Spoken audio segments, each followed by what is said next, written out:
Tatlong bagay lang ang kailangan mo para makapag-umpisa ka dito sa OBA. So una, kailangan na meron kang sariling gadget. Mapa-cellphone man yan or laptop as long as meron kang magagamit.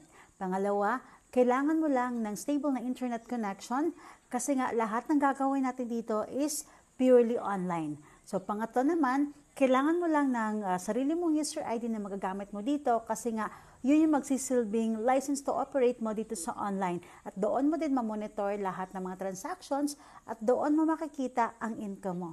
So ano ba yung ginagawa namin dito sa OBAs? Ang ginagawa namin is pag-a-assist lang kami ng mga clients sa local at international. So wala po kaming binibenta dito na kahit anong produkto at wala din kaming hinahabol na quota.